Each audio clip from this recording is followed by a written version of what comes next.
this distinguished audience. My first option was to say, I'm not available. But with persistence from Tower. You can't say you wish to. You can't say you. So I had to oblige. And then that was a bigger problem. Having obliged, you have to also do the scripting. Because then I'm going to speak to professionals from all walks of life. How do you attend to the audience? How do you, a resource person, you need to connect to their needs. It was a people task. And I kept on asking, I think the best way to do it, I come a bit earlier, get to mix with the participants and get to know their needs, and then see how best I can deliver this lecture. So the one I gave her is a copy which I presume she has shared with everybody. So I will not present the script. I will do some more slides last night. Those are attended to corporate needs. So the chairman, Asis, Lagos branch, our super chairman, Mr. Kalabi, FK, the vice chairman, our very powerful tower, and our distinguished gentlemen. Happy democracy. And we forget that happy democracy. Aren't we proud to be a very democratic country? Yes, we are. Yeah. Sometimes we don't appreciate what God has done for us. Sometimes we take it for granted. Suppose we have it. Well, with Him.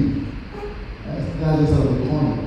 So we are thankful God has blessed us with democracy, and we do the best. So I stayed back this morning to listen to his speech.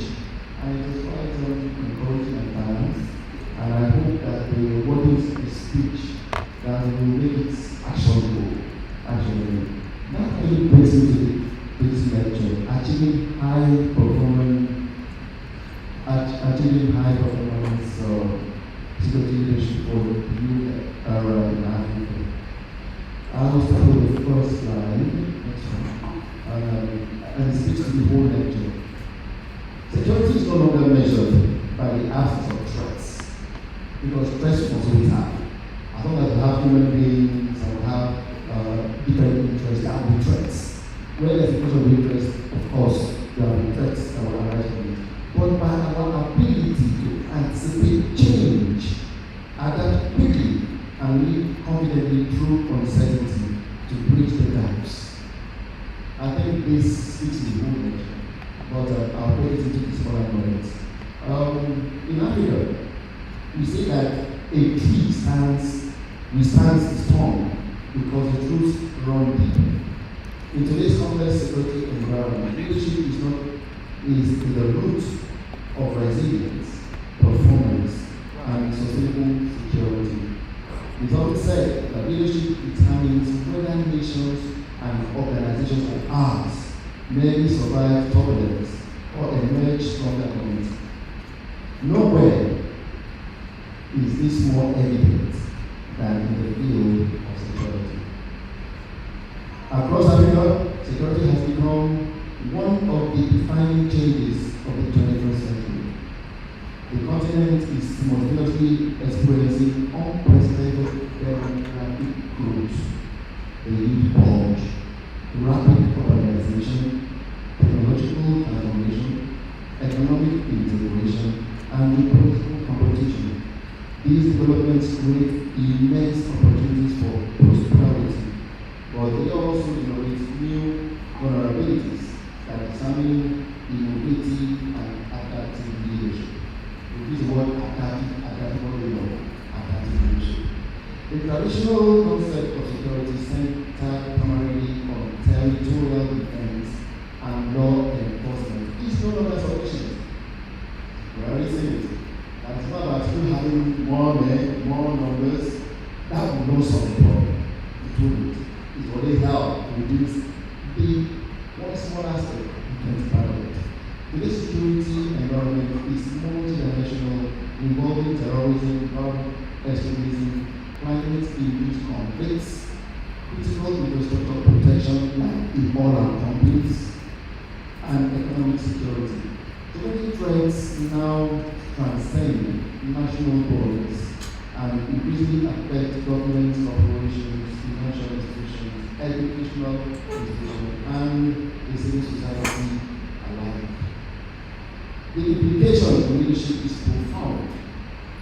Security leaders are no longer expected to merely respond to crisis. They are expected to anticipate them. So not a response group, but anticipate the threat before it starts. And also be able to see how you can nullify it, eliminate it, or probably minimize its effects. They are expected to also, they must possess the capacity to understand emerging risk. Risk is always there. And that's why we're employed. Why we're in this job is what manages and they want to risk. Interpret complex data, harness technology, inspire confidence, and align security objectives with broader organizational goals. In other words, the new era requires high performance security leadership. Africa stands at the strategic crossroad. The continent's population is expected to exceed 2.5 billion. We have 2.5 billion. How many people on Earth? Potential to managed. Consequently, this lecture will examine the environment with particular emphasis on Nigeria.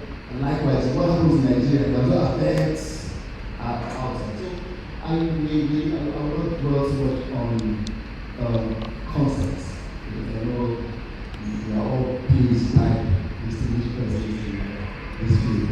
But for clarity, I will just wrap it through. Understanding security. It doesn't refers to the condition in which individuals, organizations, and states are protected from threats that could undermine their survival, stability, or prosperity.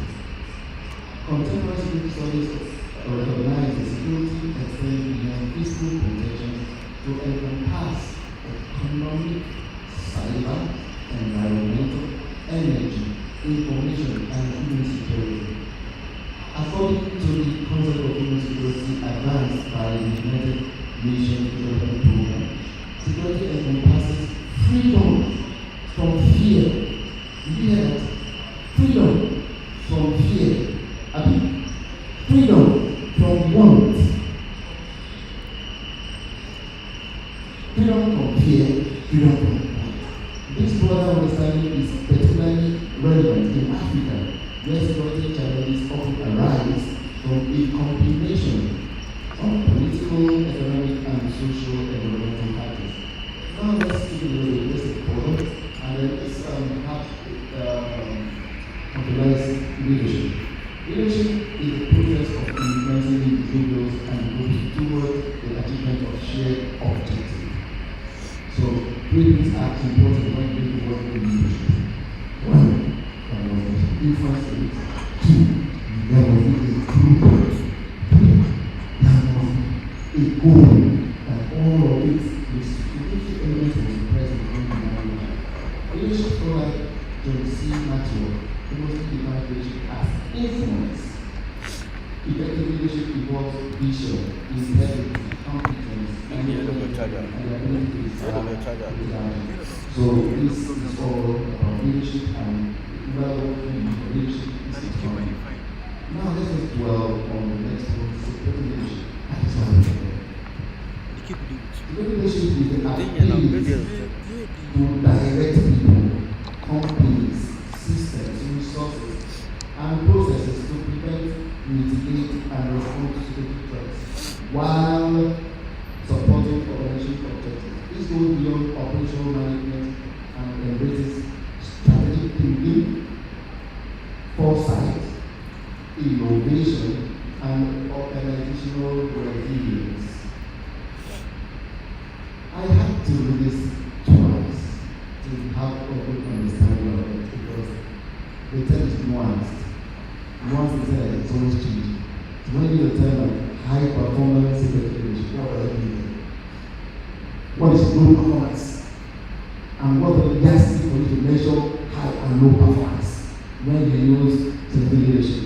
You understand the meaning of leadership, right? About influence. So how do you measure influence? How you can negative influence or positive influence? So it becomes tough. But I saw some books, and this is what I came up with. High performance secretary leadership is the consistent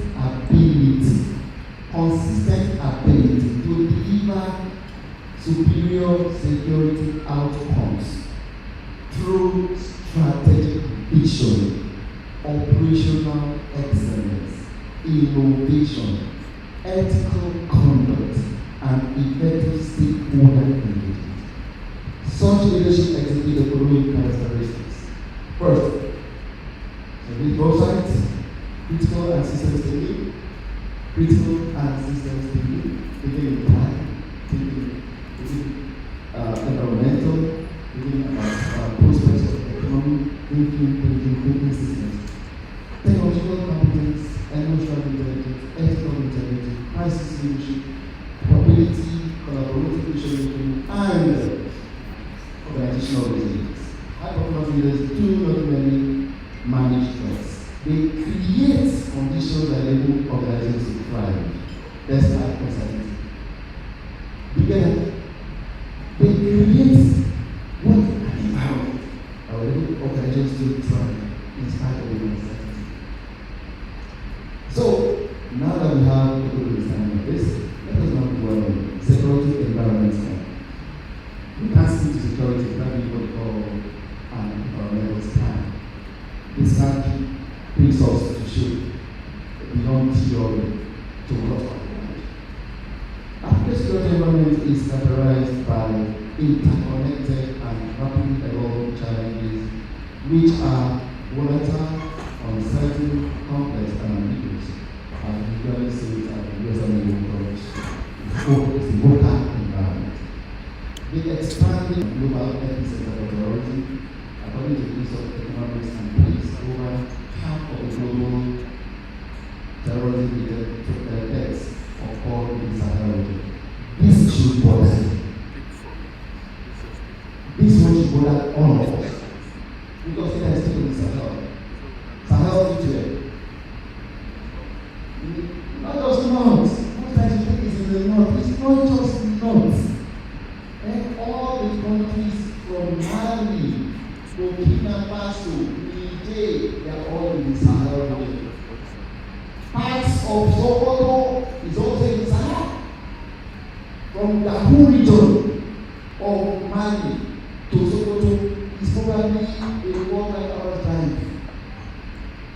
All those areas have got no physical borders. So the threat is near. The threat is here. It's not far. It's not far. So our mindset is let us address these threats. So the growth of extremist groups demonstrate how weak governance, poverty, social exclusion, and porous borders can combine to create vital ground for insecurity.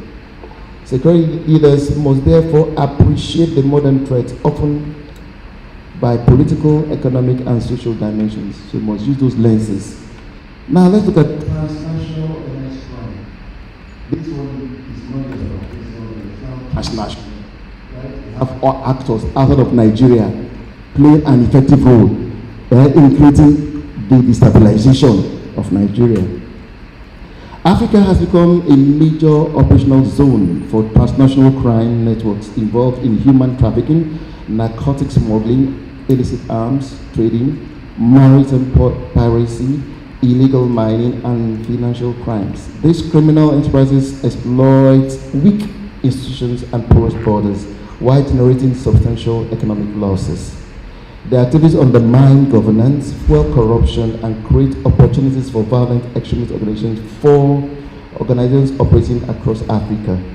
Criminal networks represent both direct and indirect security threats, requiring comprehensive risk management stereotypes and strategies. Now let's look at cyber security. I know there are some cyber experts here. This is your forte. It's not mine. But last night, afternoon, when I was just with Tawa, and she said yes, she also like to speak to drones, which are available right now. We have so many drones. How do we manage the drones? You can all see what was happening between Iran and Israel and the regions in that area. That is not about you having to budget billions of dollars to buy equipment, but you can find that some people can just use smaller, cheaper drones and have more effect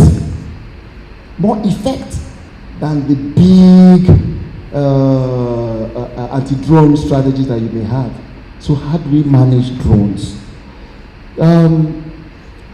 As the DG, Defense Research Bureau, we had started exploring ways of doing this. Can I speak? Does Chatham House rule apply here? I think so. Chatham rule says that anything we say here stays here, right? What happens in California remains in California, right? What happens in Ibadan remains in Ibadan. Okay. So we were thinking, how do we keen into this new technology? And we know that for a fact, we have many of our young men that can create drones. They can manufacture drones. And it's not so difficult. All you need to have an engine that has enough torque, and you have a design that the avionics and can have a lift. And there you have a drone. And once the drone is airborne, just put a payload on it. Payload can have a fuselage that can be percussion fuse, can be time fuse. When it gets to destination, it explodes. So these are things that are available, and they're cheap to make. So Iran has taught us that you don't need to buy so many big things. Just buy drones and use it and become a nuisance. My prayer is that our miscreants in Nigeria don't learn faster than us. Yes, because they are copycats. So they want to mirror something very quickly. So as DG, I tried with the resource available to me at the time by General Lucky Rabo, who by way of, he also says his regards. General Lucky Rabo had a chat yesterday, and he said he conveys his regards to everybody here. And he says one thing, please keep up the resilience, keep up the goodwill, that he loves what we're doing, and he's with us in spirit. He's with in spirit. And I think, having gotten the green light from FK yesterday, I think I also joined this association. Because I love what I see.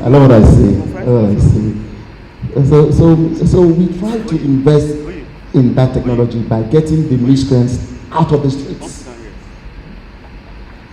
That's a smart way to do, right? Put that have the capability, get them in before they become what? A nuisance. So we did that, and I'm sure my successor is still pursuing that. But it's not going to be in national view, because most of the things we do in the military, we try not to make it public for good reasons. Once they know, the elements that are going to sabotage you are also right there. So you go to the media, you say it, they're working faster than your pace. But this will assure us and assure power. Have no worries there. We are thinking, we're working. By God's grace, we shall overcome. Now to urbanization and social pressures. Urbanization is transforming Africa at an unprecedented pace. The continent's urbanization rate is projected to reach approximately 60% by 2050, while Africa's urban population is expected to grow from around 700 million people today to approximately 1.5 billion by mid-century. Rapid urban growth creates opportunities for innovation, economic development. However, it also places pressure on housing, infrastructure, employment, public services, and security institutions. Unmanaged urbanization can contribute to crime, social unrest, and increased vulnerability to organized criminal activities. I think FK, you can connect to that. Right? Security is expensive. Try insecurity. Let's know how expensive that will be. If security is expensive, try insecurity. Then you can give me the answer. You can give me the answer. So those are pressures we'll be facing, organization, and we need to think faster than the growth. You see, when you use a term like GDP, our growth rate must be what? Below, not above. To tweak some things, we are a rentier economy. To tweak some things, we are a rentier economy. And as long as we are a rentier economy, the incentive to develop fast will not be there. There will be no competition. And all these zimzim, nepotism, tribalism, all these zimzims will start to manifest. So when you eliminate all those zimzims, you have what? Prosperity. You have prosperity. So those are things that we must fight. So let's move on. You have prosperity. So those are things that we must fight. So let's move on to geopolitical. Okay, you know what we'll just do? I think you all know all of this, so I will just speak to the remaining slides. Let's go to.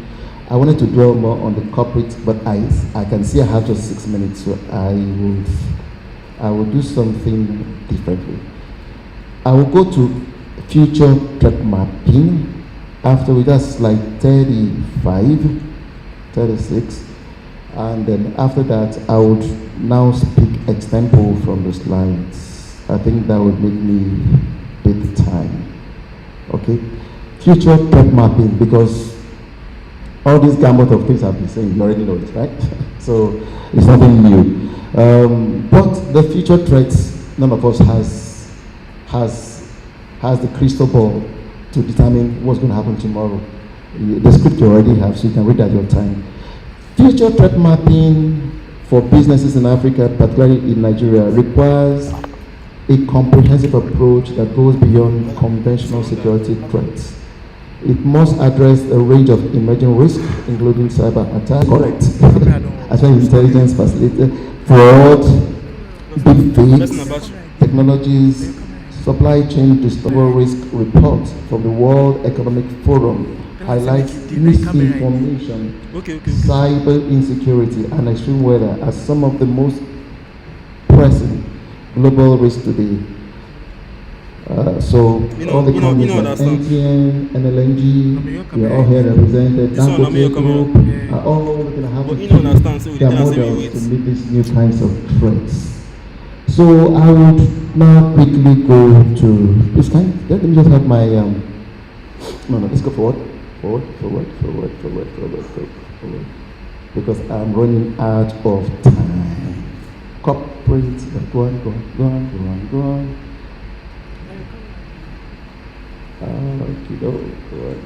Go to this is my takeaways. I can speak to just my takeaways. My takeaways. Thanks. So the gaps in security are mostly human. Crimes are local. Crimes are committed by human beings. So cultural dimensions must be considered in formulating a strategy for future security platforms and thoughts, right? The research constantly demonstrates that organizations with strong security cultures experience fewer insider threats, lower fraud losses, and higher compliance rates than organizations relying on solely on enforcement mechanisms. So culture comes to the fore here. Culture. Most of the things we read about, yes, they are true, but something that one big thing that we don't consider so much is culture, our attitude. organization culture, very, very important. Crime is mostly local, so a strategy to bridge the gaps must address the local environment issues. Next slide. Next slide. So, 5 strategic imperatives for senior executives. Please, if you go with nothing, just go with this, please. Security leadership in the new era. Security must become a strategic capability, not a support function. And that was repeated severally today. And I'm so glad we already know this. The organization that will dominate the next decade will not necessarily be those with the largest projects, but those that integrate security into corporate strategy, investment decisions, and asset, with the same rigor as finance, operations, market expansion.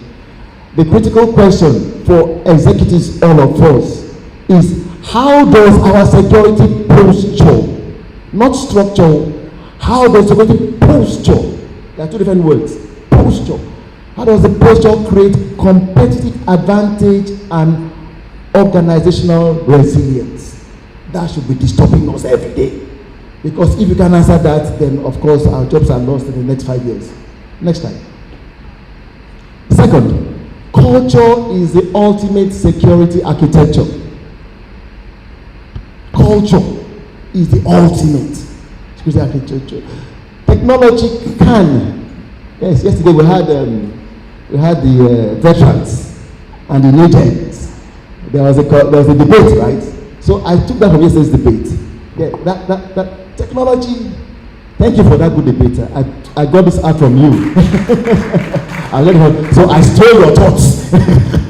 So I made a slide about 2 a.m. this morning. So technology can be purchased. Culture must be deliberately built. Most organizational failures originate not from external attacks, but from leadership failures, ethical lapses, weak accountability, and poor risk awareness. Future-ready organizations will develop cultures where every employee becomes a steward of security, resilience, and corporate reputation. And lastly, the most important security investments may not be in new technology platforms, but the cultivation of a security-conscious organizational culture. Next slide. So the third one, my third proposition. The future belongs to organizations that can anticipate, adapt, and not merely respond. Strategic intelligence and foresight must become core executive competencies. Next major corporate disruptions may emerge from artificial intelligence, climate change, geopolitical realignments, demographic shifts like we discussed, cyber warfare, and supply chain fragmentations. Organizations must move from incident management, and I think that's what we do most of the time. We manage incidents. We should move away from that incident management to future threat mapping. So if you are in total, what you bother is not how to defend or secure your infrastructure, but how relevant will that company total energy be in 5 years in the oil segment? Are there new things you should do to eliminate the threats to your infrastructure? That should be the front burner. If you are in Chevron, that should bother you. If you are in MTN, that should bother you. And all the companies here are represented. All that should bother you. Defining leadership. Question. So, okay, no, I dropped one, right? Okay. Organizations must move from, okay, I don't know, the last one then. Defining leadership question is, what risks are emerging today that could redefine our business in 5 to 10 years? That's a deep one, but yes, what risk is emerging today that will change everything for us? Today I'm a billionaire. Tomorrow I won't have business anymore because I didn't plan well and I was not ahead of the curve. So I will move from what? from not from grass to grace, so the reverse. But God forbid that will not happen. We had a good prayer today to start this session, so I give you that prayer. Amen. All right, next slide. Fourth, resilience will become the primary measure for organizational excellence. In an era of constant disruption, success will no longer be measured by absence of crisis, but those that recover fastest and learn best. Next slide, please. Africa's greatest security challenge is not threats. This is the cocoa. Our greatest challenge is not what? Threats, but what? Leadership. In the army, welcome, sir. In the army, welcome, sir. I have the good fortune of always picking over from General Shafa. He went to the U.S. Army War College. I took the battle from him at the U.S. Army War College. He became the chief of Army Transformation and Innovation. When he left, I took the battle from him again. So Balogun, welcome, sir. And I know Balogun will speak to this literary leadership because that is forte. That's your area of expertise. So, yes, by the way, the Operation Safe Corridor was his baby. He wrote the blueprint for it. He was the first person that anchored it. And that's a product. That's a product of visionary leadership. Must we kill them all? When you kill them all, do you kill ideology? Do you kill ideology? You can't kill ideology. So why not do a mix? For those that cannot repent, you find a way to handle them in the theater. But most importantly, it's a social problem. Yes, born by an ideology. Today is Boko Haram in the where? It was in the northeast before, but where is it now? Everywhere else. Meaning that everywhere has some similar ideology, but not branded Boko Haram. Abi? So that was to the kidnap one when it starts. All right, but let me continue with this because Tawa is looking at me and she's not smiling. The central challenge for executives and policymakers is not how to manage today's risk, but how to build institutions capable of thriving amid tomorrow's uncertainties. Then the future of African organizations, like all of ours, will be determined less by the threats they face and more by the quality of leadership we cultivate. We must be intentional about leadership. Not everybody is fit enough to occupy leadership appointments. That is the truth. You cannot go reap apples from the field where you have not planted one. You must invest in leadership, and it's a corporate necessity. Next one. My enduring thoughts for executives and think tanks, which we all are. The key question for the next decade isn't whether disruptions will happen. It's a certainty as long as competing interests are at play. Well, once we are human beings, there must always be conflict. It's a certainty. The real concern is whether our institutions, organizations, and leaders have the vision, culture, and resilience needed to turn disruption into lasting strategic advantage. So, in a nutshell, you have the script, soft copy in your bottle. I tried to rush through this. Sorry, I have limited time. Probably next time we should have the time to put this kind of things. And then my pattern showed on the next time.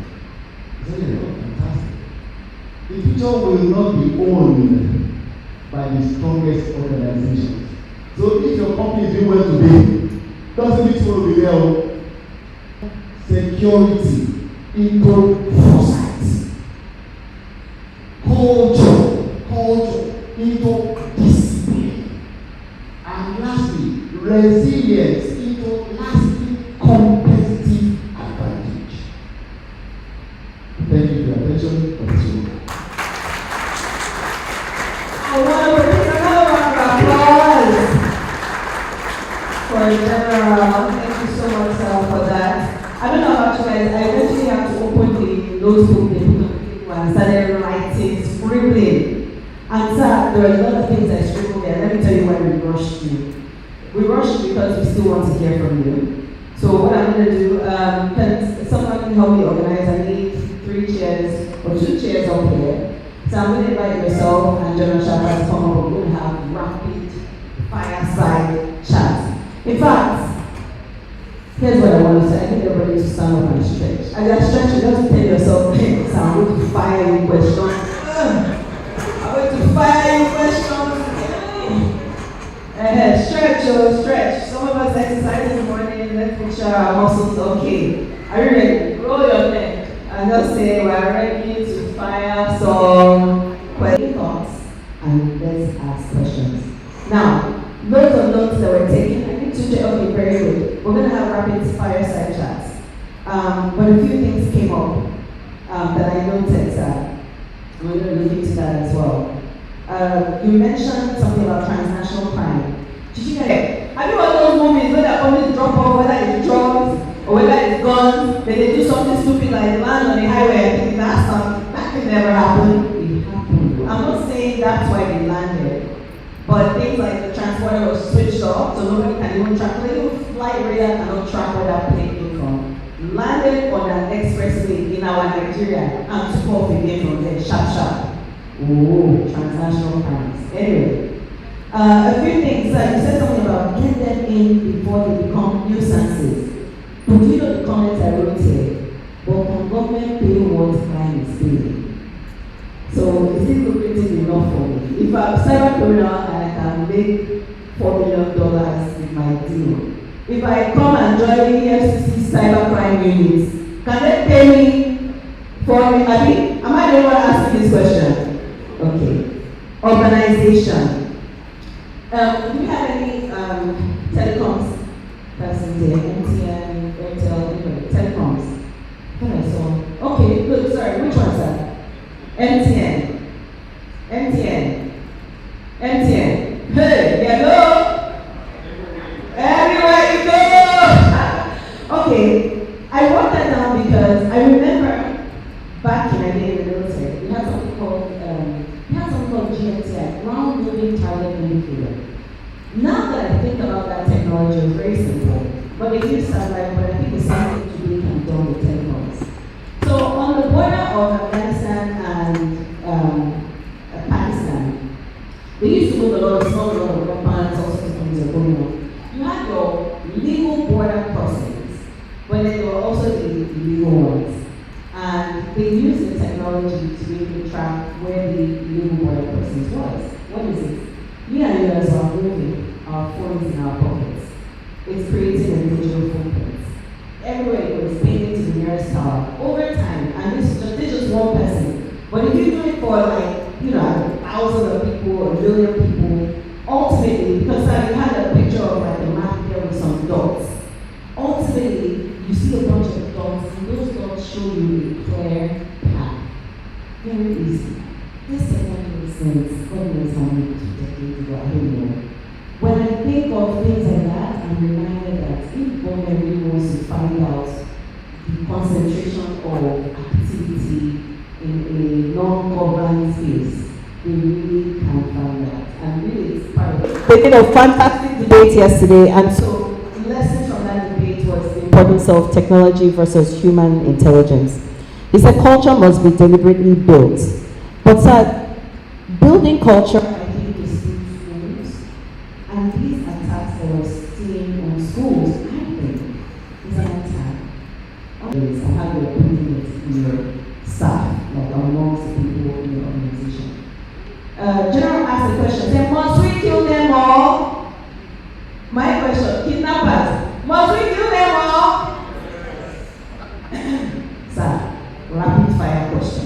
coming back. He said, anticipate, adapt, and respond. We have to go from incident management to future threat mapping. We have to ask ourselves, what do we think the threat will be in the future? Ladies and gentlemen, quick question. What do you think the threat will be in the future? Shout whatever comes to your mind. AI. Hey, that's only on my mind. So let's know you have anything else on your mind. AI. Also, climate change, yes, and how it's going to impact us here. Okay. Resilience will become the primary measure of excellence. I like this, I observe this because it says, obviously, working in industries like energy, oil and gas, when you see them set up refineries and things all the way in the high seas, this is super risky business. But does that stop them from doing the business? No. What do? Adapt. So you tell yourself, it's very dangerous to deal with petrochemicals. It's very dangerous to build in the middle of the ocean. Everything can happen. But they take all those threats one by one and say, okay, how do we adapt? Okay, how do we mitigate? In fact, a lot of those companies are in the business of risk. They'll tell you. The risk is there. You just have to figure out how to do business in spite of the risk. So that was a very good answer. Resilience will become the primary measure. How you can just be resilient to the risk and also recover fastest. And he said our greatest challenge is leadership. Leadership will ultimately determine our success. So these were just a few notes that I took, questions that I wrote. I hope you did the same as well. But right now, I'm going to go ahead and call on our keynote speaker, Major General Charles. Would you please give a round of applause as he is to be up here. I'm also going to call on my amazing Emo I have not seen in many years. So it's so good to see you.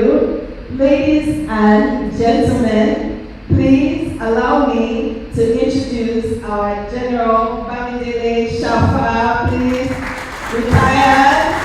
You're welcome, sir. Please, you're going to join us up here. And how many of you know what Operation Safe Corridor is?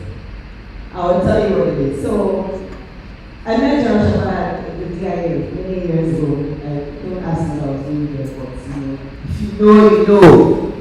And he was in charge of Safe Corridor. He told me, what this thing was. And I remember thinking, okay, Boko Haram fighters, a lot of them have been maybe kidnapped from their communities, forced into joining the group, whatever the case may be. So you had some that genuinely did not want to be a part of it. So what do you do with those guys? You just kill them as well. You to think about it, you have a son. They come, round them up, kidnap them, whatever, they take them somewhere. Now he has no choice, he has to be part of the gang. Doesn't want to be. So you have some guys that are genuinely repentant, they don't want to have to do with it. So you created Operation Safe Corridor and then put them to work. They taught them skills. While I was in General Shaba's office, I'll never forget this. You showed me a pair of shoes, slippers, leather, beautifully put in Louis Vuitton. Beautiful leather slippers. Say, look at this. Some of the boys from this thing are doing the work, and this is what they have produced. So remember, our issues are very cultural and very local, and we need to use them as well trying to address some of them. So I'm going to go ahead and hand I'll move closer.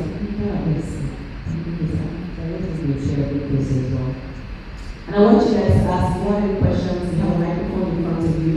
Just put your hand up and then you put the microphone on and then ask them questions. So I can start with you, General Shafa, just to open up the thing and so we can hear from you a bit. Operation Safe Corridor, right? Repentant something. But we just asked kidnappers, should we also grant them Operation Safe Forest? Should we also give them a chance to be repentant? That's my own personal question, but you can go ahead and do a brief introduction, answer that, and then we'll also go to questions.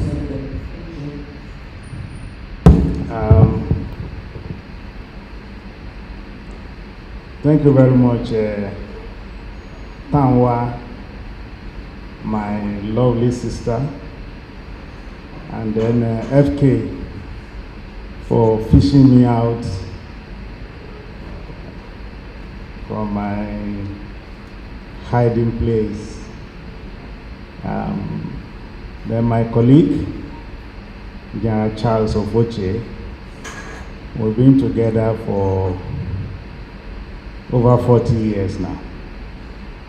And nature has, one way or the other, brought us together in the course of our career. And then we can also see this morning we are here together.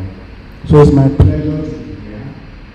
And I'm proud that to be part of this gathering and to be part of the thinking solution to security challenges in Nigeria. I, as an individual, I believe that our security challenges are local, and we must find within our own context. Yeah, it's good to learn from what is happening. We can't divulge ourselves from globalization.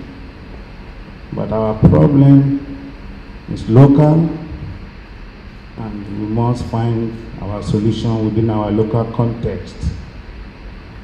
And it is one of such beliefs that gave birth to Operation Safe Corridor. And let me quickly say that, it's a contemporary issue.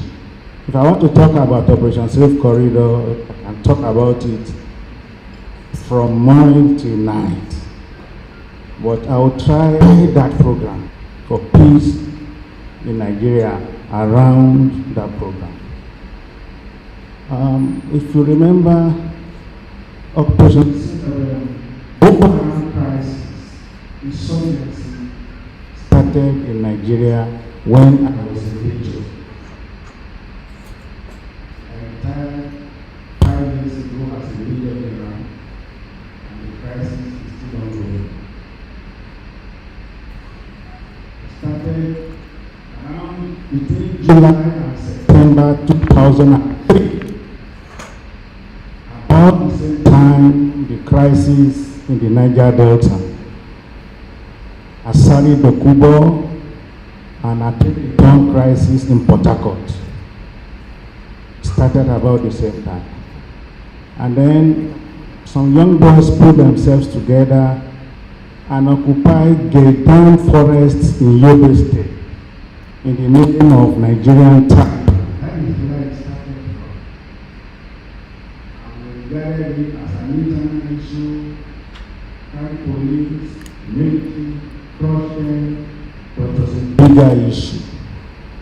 And then the problem in Port Harcourt became very tough, and the government had to concentrate efforts there. So there was an organized settlement between Ateke and Asari Okubo. Ateke surrendered and Asari moved into the. So government focused on that issue. Less attention to what is happening in the north. So by the time we are dealing with the problem in Niger Delta, 2009, there was amnesty and all those things. There's a big problem in our hands. In Yobe, Borno, Adawa, and we didn't manage it. Before you know what's happening, play politics with it, play ethnicity with it, and it became a very big problem. And religion, thank you. And then we mismanaged the handling of Mohammed Yusuf. His killing made the situation there worse and complicated. So the fact is about shutdown that has been how the Now, why did we have to bring Operation Safe Corridor?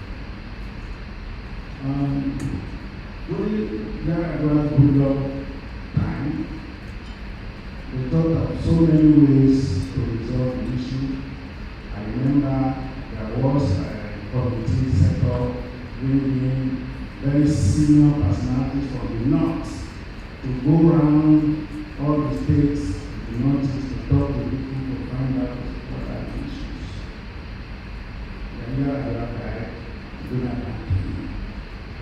And then we thought of soft approach, not Operation Safe Corridor. In the course of military operations, there were arrests.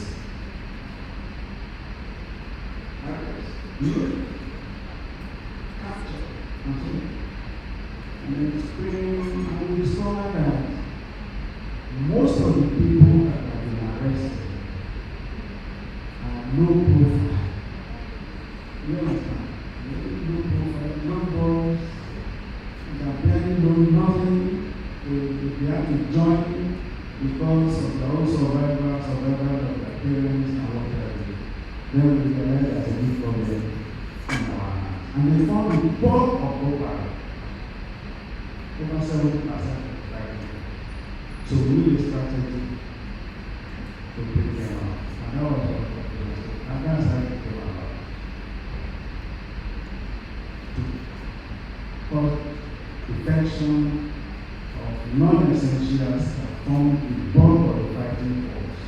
Because if we reduce the fighting force, then we will not know the people that we are dealing with. So that is our concept for the last one. And it's since 2015 that we started September up to now, that's about 11 years now. States are beginning to adapt it. We have done for Northwest, we camp in Zamfara State. Benue State, we do something. Kano State last month, so they also do something. And then they are also thinking that it will be extended to the southeast because we are seeing some IPOD fighters too that are also surrendering, and there is need to take care of it. Now, on the question as to whether we should pardon or the kidnappers, the law of Nigeria is very clear on that. The Counterterrorism Act of Nigeria amended as prefer capital punishment for kidnapping, whether it is domestic, whether it is associated with terrorism, whether it is associated to banditry. One thing has to be both came and so that's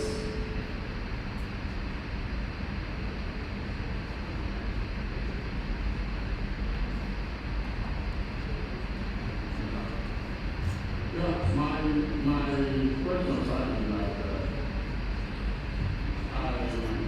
I enjoy your explanation.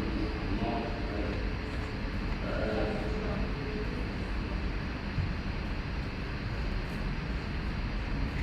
Please, and as much as possible, pitch straight to the question. Thank you.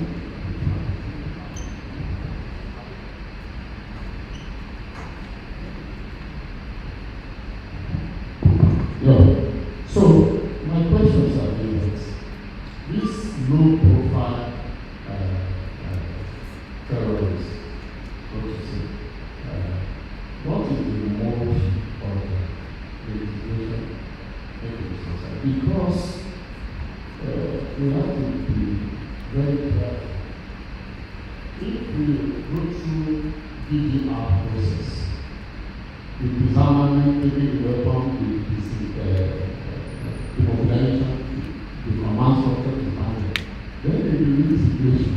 By the teaching of litigation process, when you, for example, if it is a rebel movement, when you are integrating 50 packages in society, that you have to take 50 different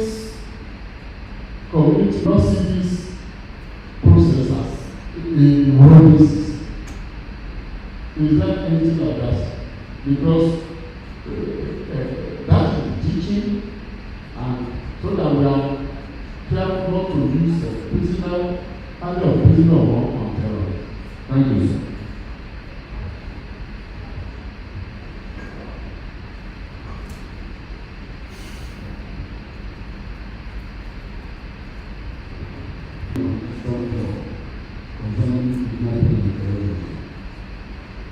Later told us there was about 500 what's happening to the corridor. Yes, number two, I was let some law not follow the text. In the days of the meeting, when you and I are going on this one, when you are found talking with anger, you take it to short. I think there was a time where when people is on this or on fire, but now, you know the government is sitting, sir, it's so, the level of education is zero. People have no education, has no knowledge, has no plan. Thank you very much.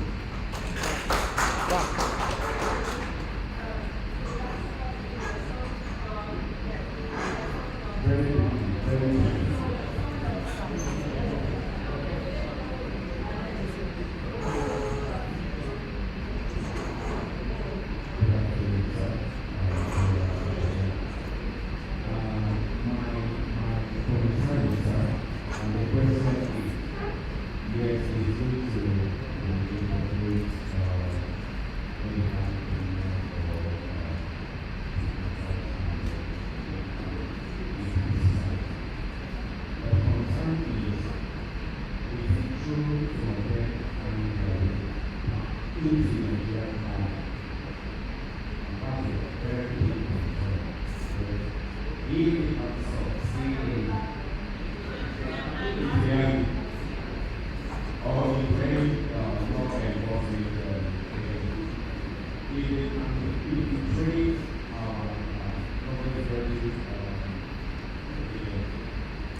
Let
me pass. Go back.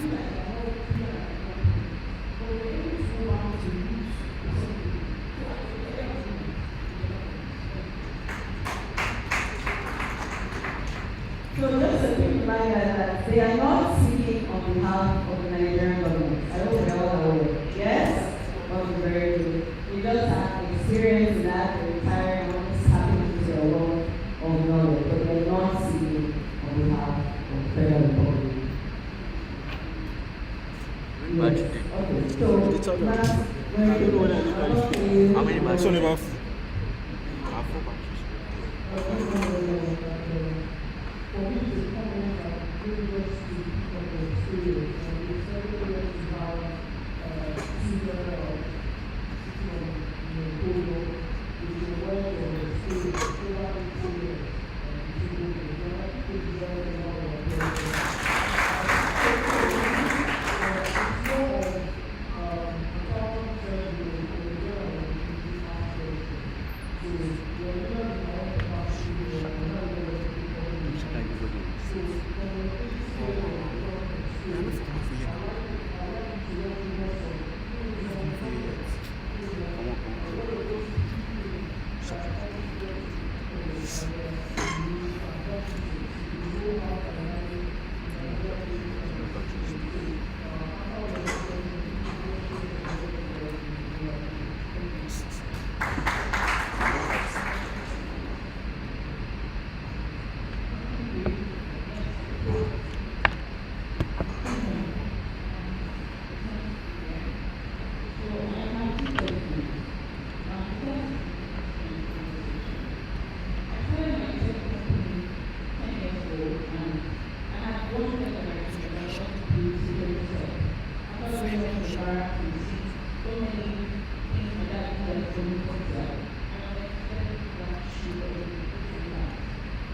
At the end of the day, sells the fintech because of revenue.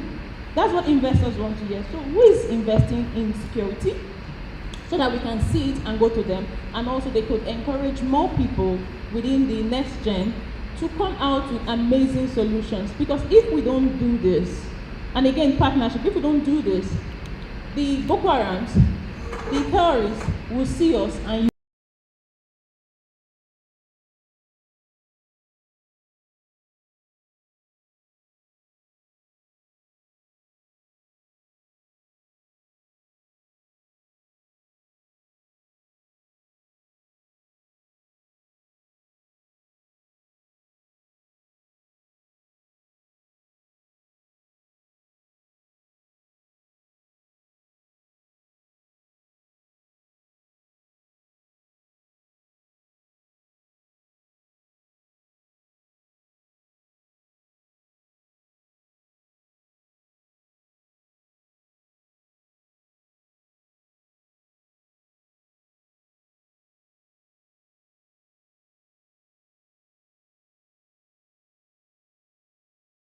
in the way we see security? Thank you.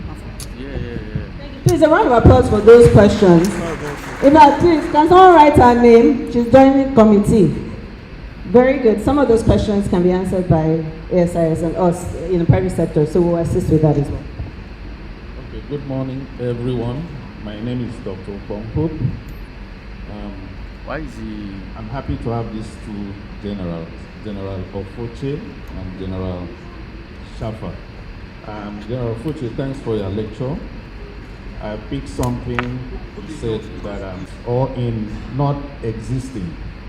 That's when we fall into crisis and start looking for makeshift solution like the Operation Safe Corridor. I see Operation Safe Corridor as being reactionary to a problem. So, when you were there, and not to talk of Oyo State, today, with over 30,000 terrorists and militants across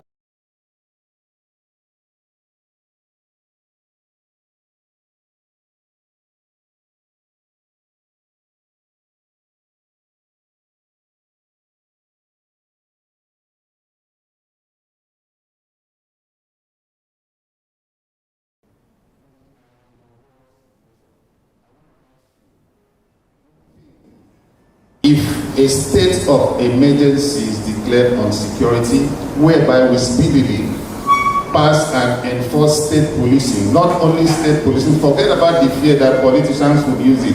Let's save our lives first before we think of politicians. The state policing with the capability of handling high-grade weapons and the mandate to secure their own state internal boundaries, then each state will have that capacity to push terrorists away. Do you think that would this be a solution that will reset this country back to where we used to be in the 80s, where we never had anything like insurgency? Thank you. Thank you. Thank you very much for that. So, loads of questions. We have just very limited time because our next speaker is already here. So, we'll go very quickly. I know you took notes. Okay. Thank you very much. These are hard questions. In fact, PhD questions.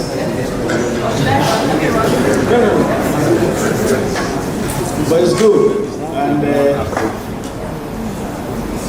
if I had known that I was going to be challenged like this, maybe I would have been more prepared. But I will answer your question.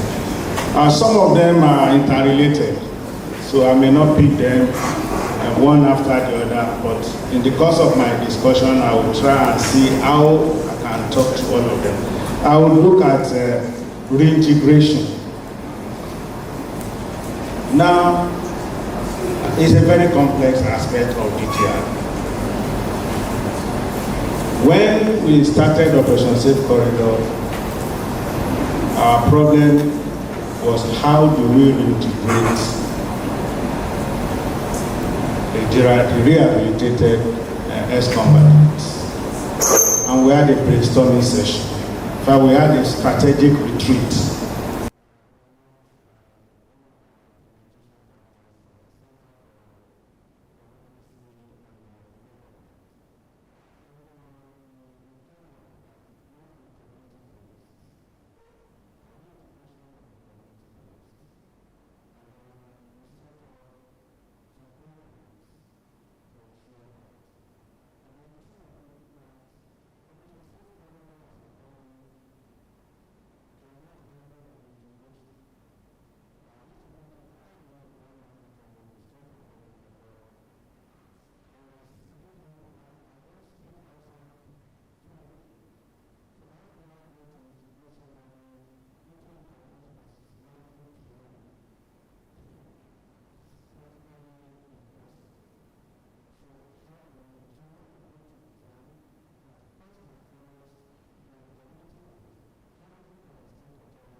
go, they rape these people, kidnap them, take them to the forest, indoctrinate them against their will. So when you catch these BH members, they didn't go there of free will. They were captured. So how do you now start executing all of them just like that? It's a big issue. Just like imagine your cousin.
Takes years to produce. A career will take as much as 8 years to produce one career ship. Likewise, in Nigeria, I would like, I think there's we have charter parks, okay, let me do that. There's the Lehi law. Morgan would like to speak about, I will speak about 8 people anyhow, right? For that same reason, some officers today can't travel out of the shores of Nigeria because they were serving in the northeast. So the Lehi law came that was a violation against human rights, and because of that, the US and some other people didn't sell weapons or platforms to Nigeria for over 10 years. I was director of plans. We couldn't buy one platform in 10 years. All the funds were given, and because of that, the vendors that were ready to take the risk had to give us those same platforms at very exorbitant rates because they had to go to Belarus and countries that were not aligned to the US. So it's tough. So when we look at these things, it's not so easy. So you see, we assign expired monies. How much of it is available or funded? And how much lead time do you have for those things to be procured to use to fight insurgency or the criminality? It's tough. It's not so easy. I won't speak to many of them, but there are a lot of issues that the military are going through. They are underfunded.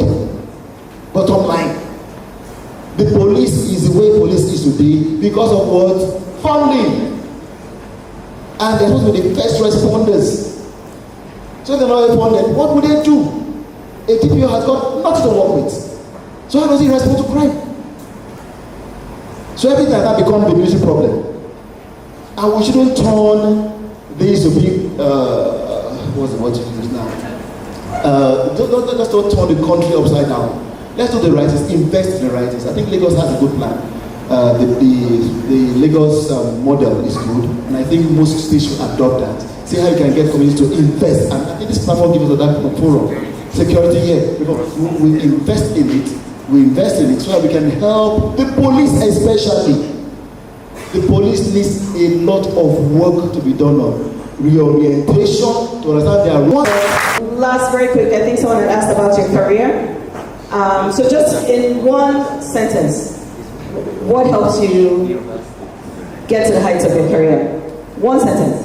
I think, am I permitted to speak, please?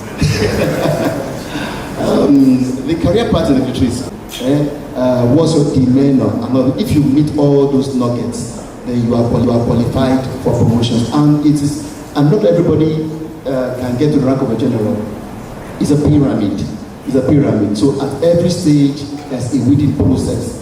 The criteria keeps on expanding. Military career is an interesting one. Let me not discourage you. But you need to be disciplined. You must be very disciplined. If you are not disciplined, you will fall by the wayside. Personal discipline, imposed discipline. Imposed discipline are those ones that the regulations of the system gets into. If you fall short, so you must be disciplined. You must be hardworking. If you are not hardworking, you can't make it in the military. You will fall by the wayside. Just like I said, these are things that are assessed annually. You must do well on your courses. And then we should not rely on our own understanding and our own ability. As a human, there is a divine force behind success. That is, when you have worked hard and you have been very disciplined, you must commit by success. It's very important. Thank you so much for that one. See, these are generals. I asked for one sentence, they give me full paragraph. Thank you, sir. Please, a round of applause for them. We appreciate you so much. We're going to have a quick photo up. Please let me call on our chapter chairman, our retreat chairman. Please come to the front. Also, I want to recognize from the regional board and our immediate past chairman, Mr. Deji Oduba. Deji, where are you? Please, hey, come forward. Our chairman emeritus. And we're just going to take a quick picture here. Right after the photos, we're going to head outside and do a group picture with everybody.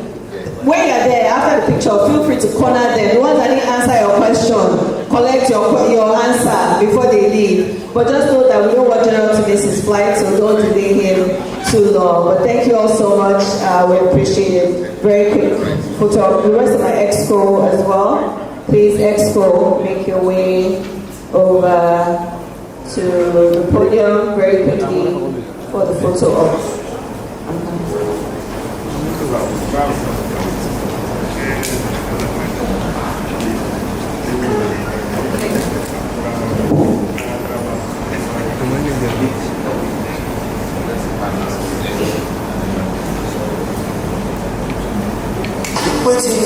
Comment ils sont mis comment t'as vu ça? Ah, comme le. Et puis comment t'as vu qu'il y a des articles? Où sont? Asis 206.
income?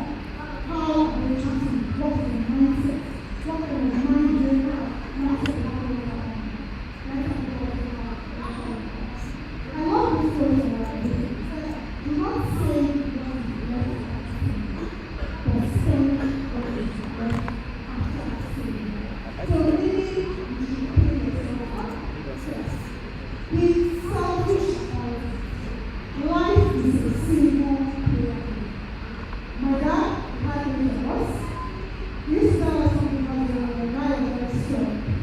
He would say to me that there is nothing I cannot talk about, but there is nothing that will make you know the life I know. Jesus Christ and the Lord. But he might do it. If you are in pain or something, he's not going to finish his story. More like all money for himself.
Wealth is flowing to what? Who solve problems. That is a natural thing. The moment you are able to provide a solution. So I think of technology that has impacted the world in Kenya. It is Microsoft. I have imagine myself company sell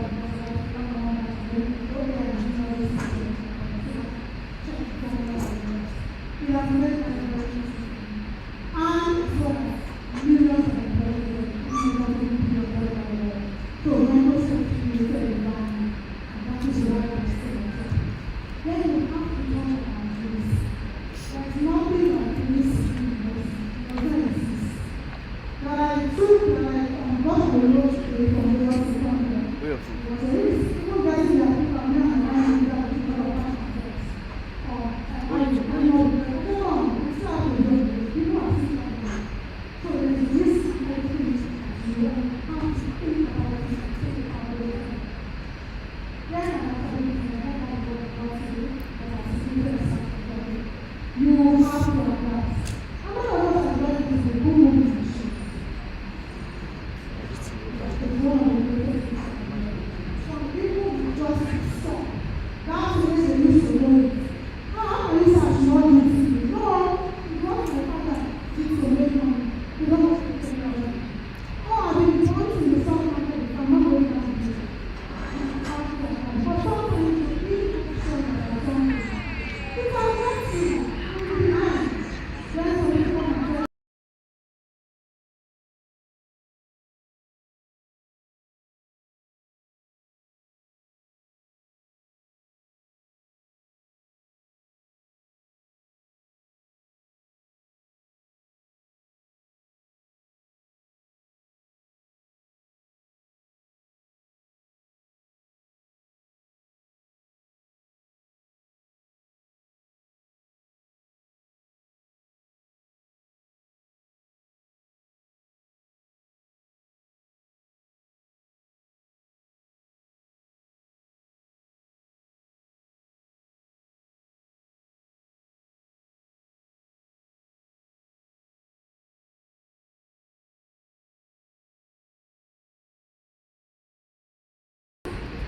struggle. My own person sometimes giving me pain. Because in the church, the things that we stand for, you go to the market, prices are moved, right? But the time the water then is not moving along with the price, is not moving along with the inflation. Then all those requests that are just coming. We are coming to you. Sometimes you have to convince yourself to do it. The car can break down without warning. When I'm seeing your house, things that you need to fix. So if you fail to plan for money, money will definitely come for you. Money is not just, doesn't work the money to you. The moment you have said, oh, I don't want to do this, what is my fault? Does it feel like when you see yourself already like that, that someone else is going to do it? Really right. So people just know the right thing for you. Then you ask you how many things and you're like, we do shit. You just want to do it. I thought we could see what I can do. So I'm very and so. My personal experience of mine. I'm not going to do it. But I feel that I'm saying it too. For things I don't even know what's happening. That's why I'm saying, you have to be able to show something. It's like always one thing or the other. So you have to see it. Not because you have to say no to yourself, before you can say no to others. You are not doing it.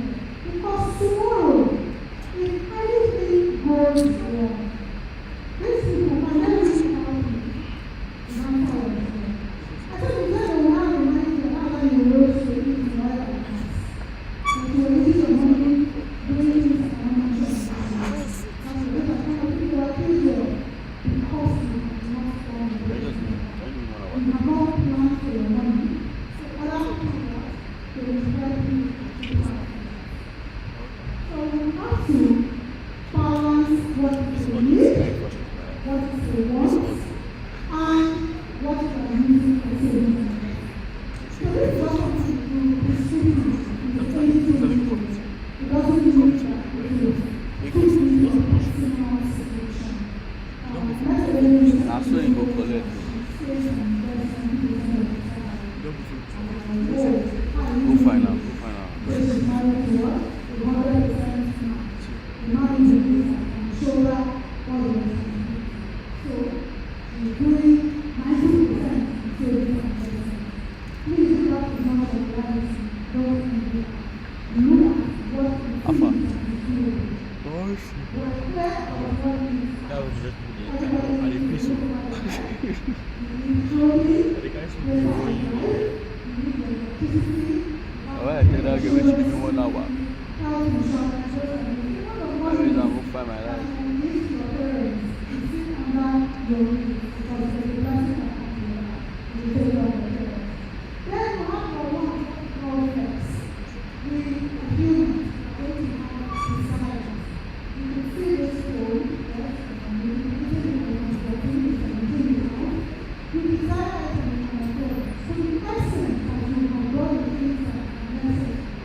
By all means, go and push financial planning or nothing is very you should. All the other people, all the If you see the shoes now, this thing no go dey sup. Where you go?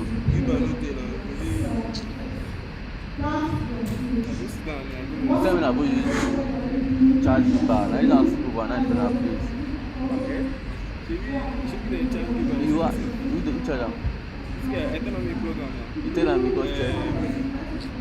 Because check am. I see only program yesterday night. No, it's not the unplugged. Even me sef, I don't sleep overnight, but I still active. Active pass.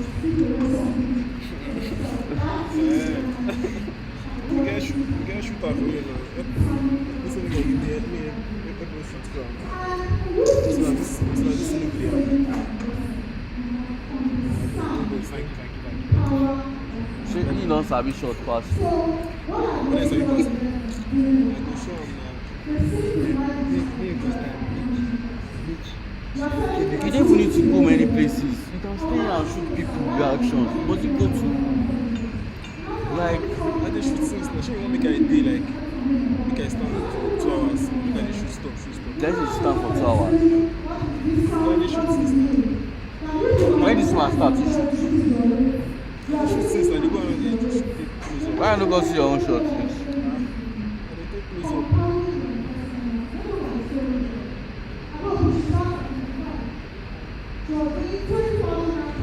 They say you don't follow Mr. Femi go now, because I I know don't why do you do anything that. for Mr. I go sit down in that place. Yeah, they go dey do your shots. Go dey do your shots, they go. Go your angle now. You say you get your angle already.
Then I believe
See you in future.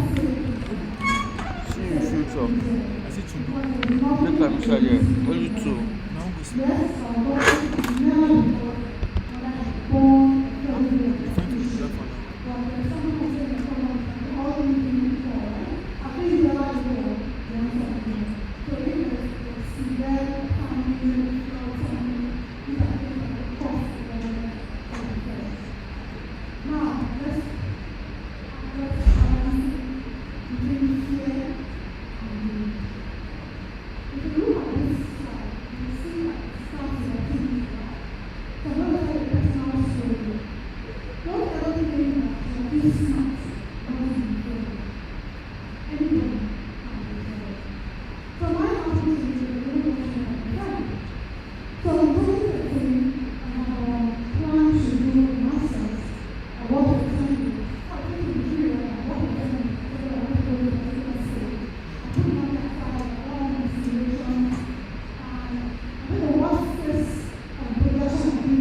not hear from anything.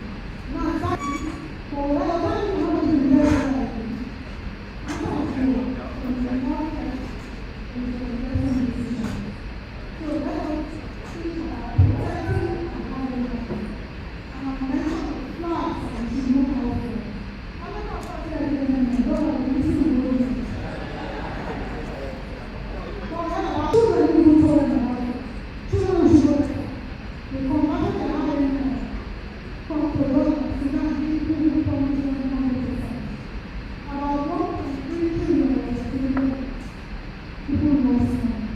But now, blessings on different income.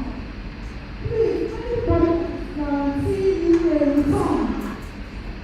One day. Returns are not guaranteed.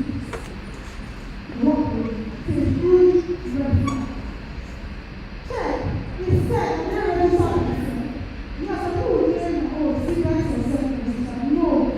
There's no others of cigarettes that I said, register. And that's why I said, I'm really follow them up to the courts, prosecuted.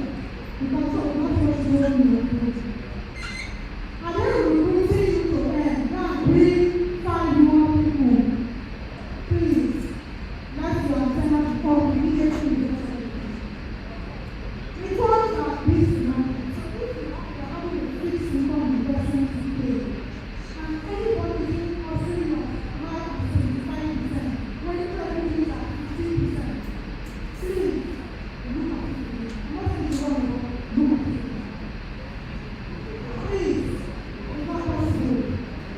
What is the real business behind this thing? Exactly like how it is very fun. One thing from somewhere. What is the real thing?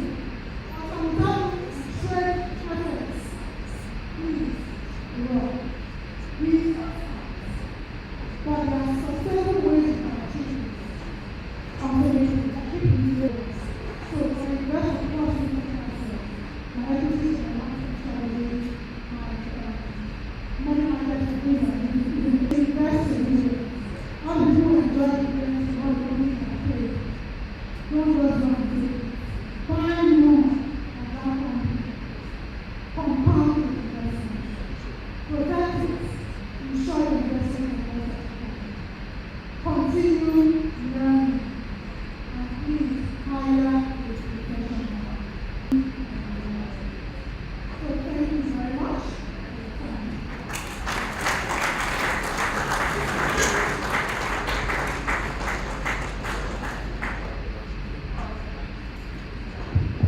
Okay, thank you. So there's another round of applause for her. Notes, I took a lot of notes, and I'm sure you guys did as well, but I'm going to open it up to Q&A so that people can grab a seat and put it on the podium for her so that she can answer questions. So take the mic, please. Thank you. And then you have a seat right here. So you're going to ask some questions, and she's going to fire back. Do we have any questions? Okay. All right, sir. Any others? Okay, two. All right, let's see. Okay. Before I go to your question, let me do a small recap. Is that okay? Can I do a small recap? Before I ask my what am I asking for your permission? I'll do a small recap. Okay. First things first. She asked a question, by the way, so my recap is like the notes that I'm also taking from your session, which was really good, by the way. She asked a question, said, oh, if I send you $1 million today, what will you do with it? Please, hello? If I send you $1 million today, what are you going to do with it? I mean, let's hello. No, come on, let's do that. Invest, I feel like invest. If I send you $1 million today, what are you going to do with time? Squander. But it's actually a very important question. And so maybe that's a question you should really help. I mean, like, realistically, I mean, what is going to the whole beach, you know? And someone out of the school needs $1 million. It's a no-brainer. We not go. That's how it works. Okay. There was a quote she said, and I love that. She said, if you fail to plan for money will plan for you. Woo! That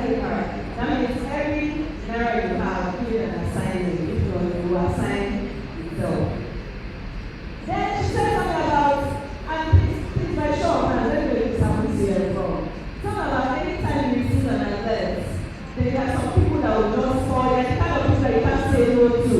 Those people just so people like you see in the anybody else say, I have a prayer point. And tell me, anybody that is spiritually receiving our lives and I receive them. Oh no! Not them! Not them.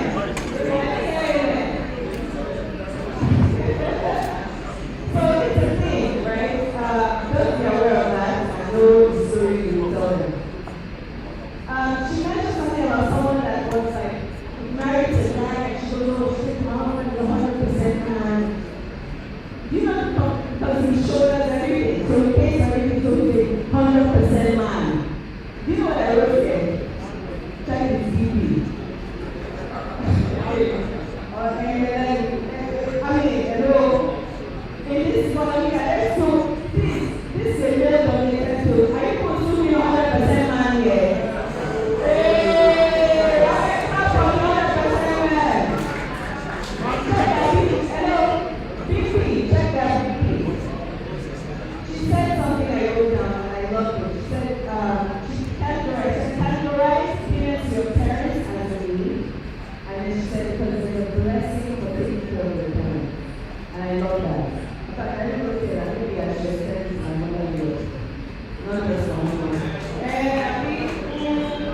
So that was a good one. And this is how we work that in. 50% need, 30% wants, 40% in the future. Then there was a scenario between Adobe and Sophie. I played Adobe in Jesus' name. You know what she did? Yeah. So she did, and then we decided Adobe was 147. So he here, let's see your salary. And you mentioned about having children, like how the children also save their money. So my question, I have another question for you. Let me read the book because we have a next question here too. My question for you is that how do you guys have something where we can open up for kids so that I can have attention? Is there something to open up for kids so that they can actively like invest in and they can also watch progress in their app? Because they're all on iPad now. Let them open their own app and check their money. But that's something I wanted to know. Health insurance, she said, was very important. She mentioned Mr. KFC at 35 years old. You know, when they give that motivational speech and they say, no, it's no worry, Kentucky started frying chicken at 75 years old. Kentucky is the exception, it's not the norm. So we all have to start early.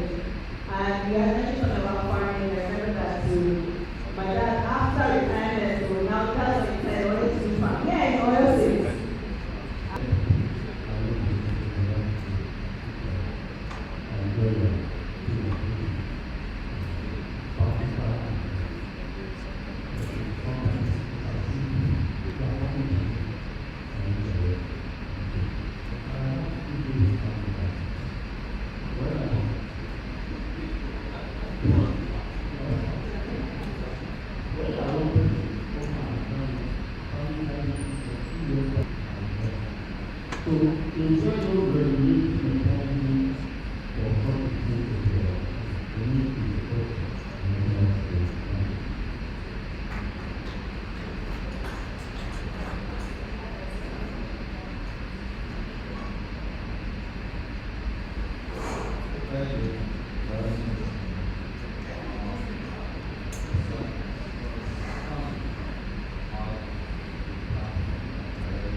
Yes, about REIT, R-E-I-T, and that stands for what? Very quickly.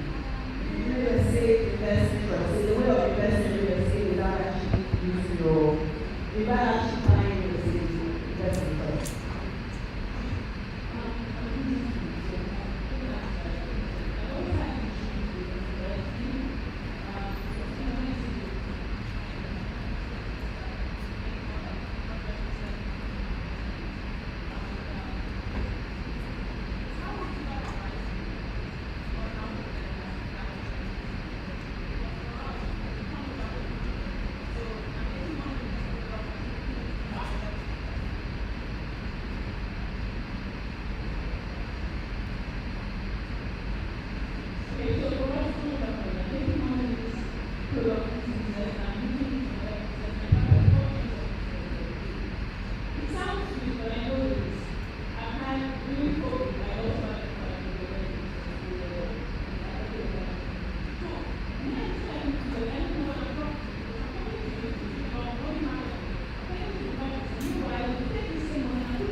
I'll put that because of gender balancing. Please, a round of applause for the gender.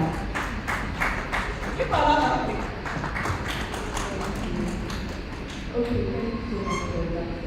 As you were speaking, I realized that one of the things that you mentioned are not things that we have heard before. But somehow we're not seeing it well. So I think that the key issue is not how to identify limited financial mindset and how to develop a healthier and abundant mindset because I believe that we need to be using in our Thank you. Okay.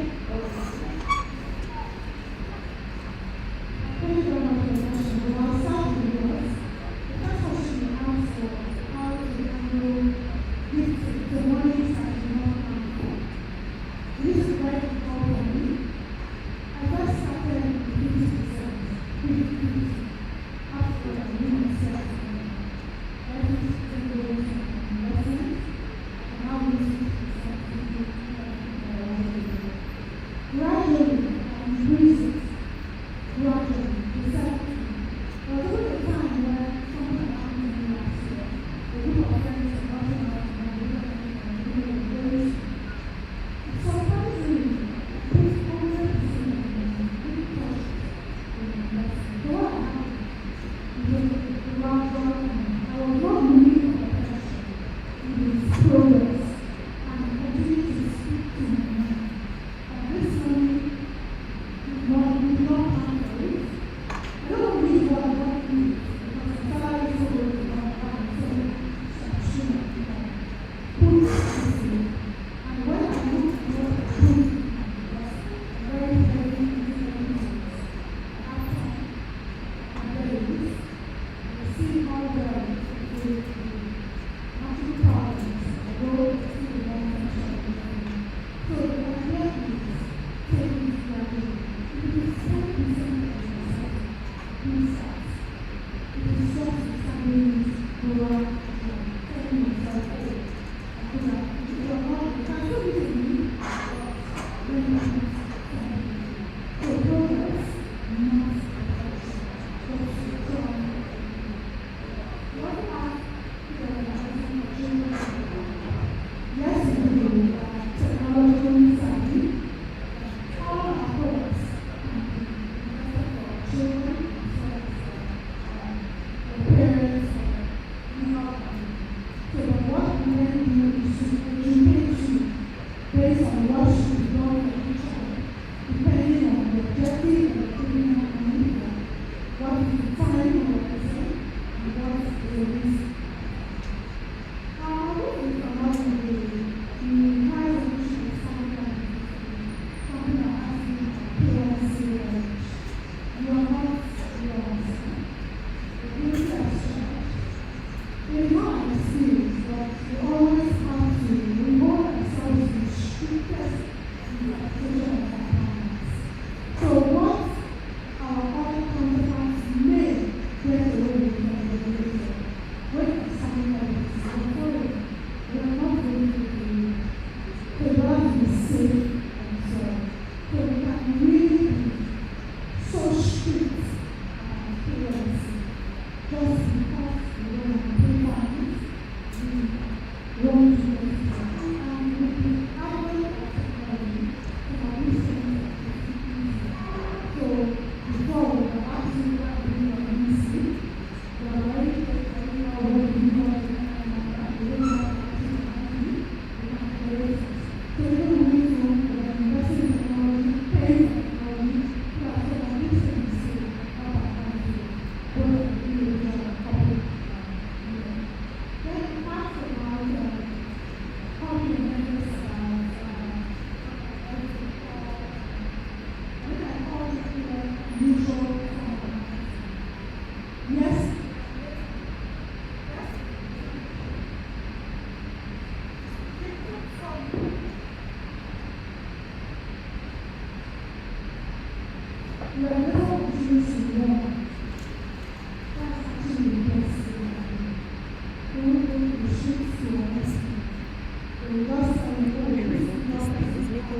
of like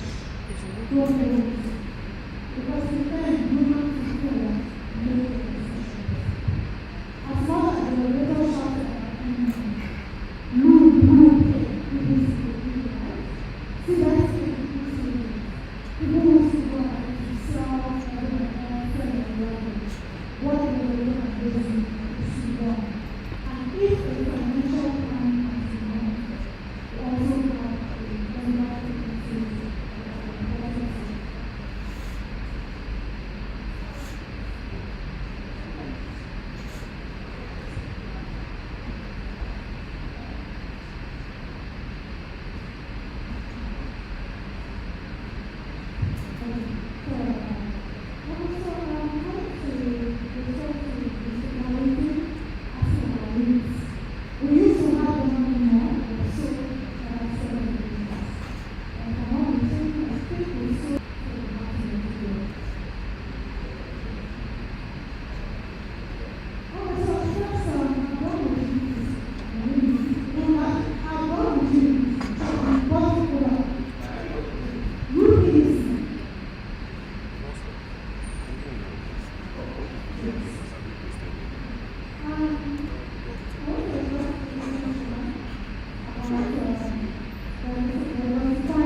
Alright.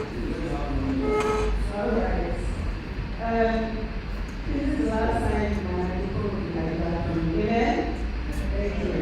Alright, can you please a round of applause for Miss Thank you so much. She will probably just say that she did. Please a round of applause. Thank you so much. I appreciate it. Thanks. Okay, it's lunchtime. We'll graduate some of your readings in sideline. You look at me. I don't understand what's going on. Stand by, please. Stand by. Stand by.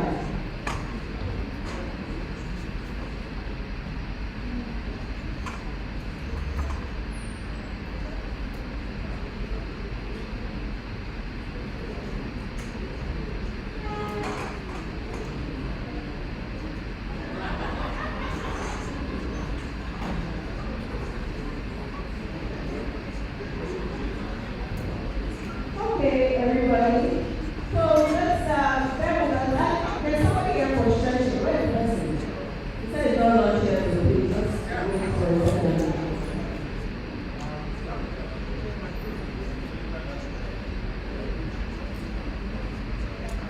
Alright, so there's someone here. Where is she? Okay. Okay, someone's about to stretch us out. Yeah, are we ready? Okay. Okay, ladies and gentlemen, I'm about to introduce someone who's going to put us through a little stretch. Okay, and then we just have tea break, so after we say it, so I'm sure you're okay for now, until lunchtime. Now, she's going to put us through a quick stretch. One of our sponsors is already group, and they actually run like spas and all of that. So they know about body mechanics and all the things you need to de-stress and decompress your body. So please let's show one exercise round of applause for Omar from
be streaming online, would it be played? No. How Not many for you, people? for YouTube. No, for the virtual people. How many people are in attendance?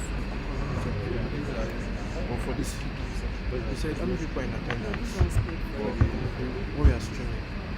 I think they're just going from 3 How many? 3 or 4? Your microphone that you put there is making my people turn off the thing. So maybe you reposition it so it's on top of this switch.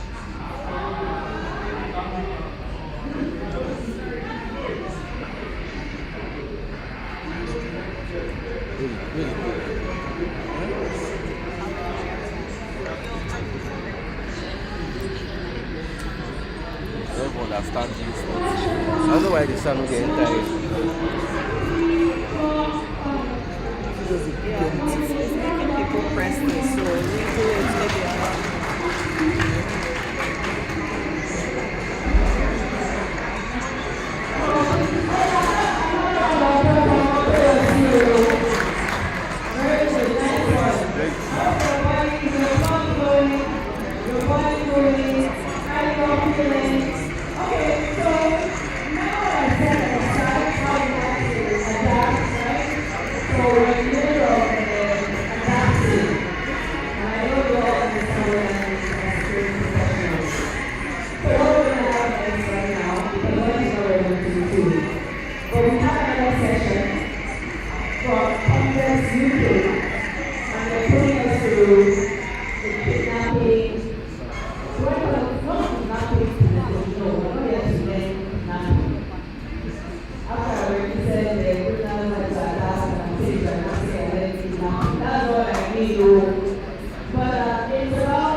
We dey calibrate.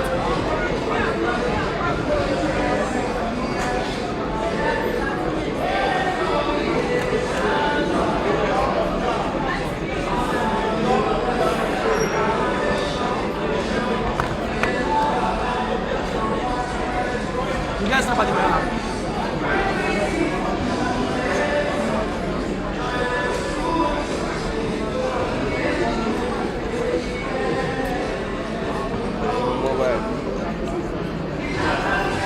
So not complete.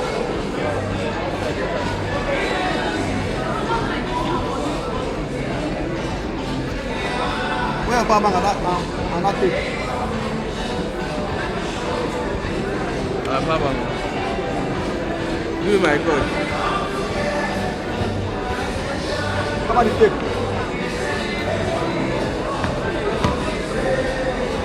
So you go stand here. Hello, Oye. How you feeling? You hungry? Oye. You hungry? You hungry? They don't put you right there.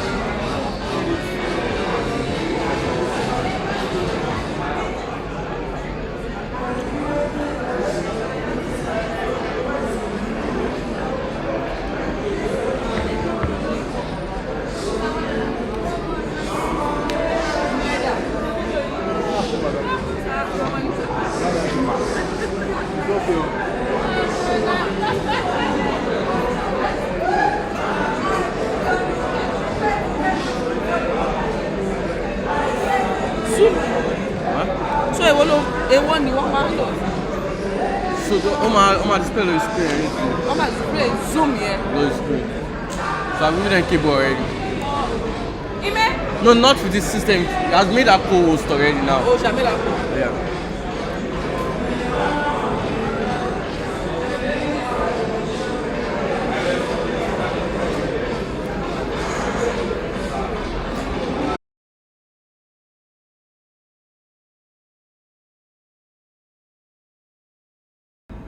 Sir, security is generally regarded as a cost center. So for those of us in the field, how can security leaders reposition themselves from being seen as a cost center to strategic business enablers at the board level? Thank you, sir. Okay, before you made me walk all the way over here, you should have told me that you had another one over here. And then I hear Adeko has a question. I'm not sure I want him to ask his question. Okay, good evening, sir. Thanks for a fantastic presentation. So I just want to ask quickly, as a security manager, the perception is that you're doomed to be maybe director of security in an organization, in a multinational, and then you retire or you go and start your own business, your own security business. So I want to ask, what strategies can one, adopt or apply to be able to transition from maybe a core security manager or a security director to maybe a COO of, an organization, become not just like, you get to a point in your career, and I don't know if you understand what I mean, but you get to a point in your career, it just looks like you're doomed to be a security manager, or it's you and security all your life, or so you retire or you tire, any of them. So at what point can one transition and say, okay, I've got to this height, and let me move into something maybe more, called central business operations, business support, chief operations officer, or even CEO of an organization, that is the non-security organization. I think you can retire, go from there to farming. Did you have, I'm just joking. Did you have a question? Oh, you pointed to him. It's fine. Good afternoon, Prof. Good afternoon, everyone. I think that the bulk of the question is basically around the fact that most times at executive education, the conversations of security are not being heard, either in CEO class, SMP, MP. And most times, these people have to make decisions. The case he references, somebody gives a blanket directive, doesn't understand the impact on operation because he doesn't understand security. Even in government also, most times. So would the Lagos Business School be open to, that's the question now, to also, because this is an all-of-industry problem, to say that during the modeling of the academic process, perhaps a session should be had because Nigeria is increasingly becoming a fluid environment when it comes to security risk. So maybe a session should be had, even AMP, SMP, CEO program to have a security session. All right, Prof, over to you, sir. Thank you. Thanks, everyone, for the questions. All right, thank you, everybody, for these questions. It looked as if we have to repeat the program so that I can spend about 3 hours instead of these 30 minutes, 45 minutes talk. If you look at the topic, the reason why the topic was chosen is to see whether I can knock many of the questions that you have asked. Well, let me start from the last. Mr. Adekoya, you are an alumni of the school, and some of you are alumni, Daisy. All these folks have been and they have graduated. Just give me a call, or rather write a memo, put your thoughts together and send it to me. And then in the process, we will find a way to improve our content. We are not, the LBS wasn't set out for security company. It was set out to build leaders for the African continent, which is, if you see my presentation, I'm trying to lead us to leadership. When you get to leadership, technicality don't matter. I will give you my personal example. If you listen to my CV, I studied chemistry, okay? Jobless degree. She gave me a show and said she's not going out with me anymore. And so I went back to my boys' quarter where I live, and I told all my friends, I was not shy. One of my friends, if you are not, what will you be? The guy is right now. You kind of useless man. So the conversation changed to what can you be? And in the process, by the time we spend 1 hour, they identify accountancy for me as the most valuable way, since I don't have money to pay for MBA or to go back to school. And after I presented the issue from a positive perspective, you will have still been by my side when I arrive at my kingdom. But she didn't know, she underestimated my potential, and God surprised her. Now, many of the challenges we are having to move up, not to move up, they are also opportunities.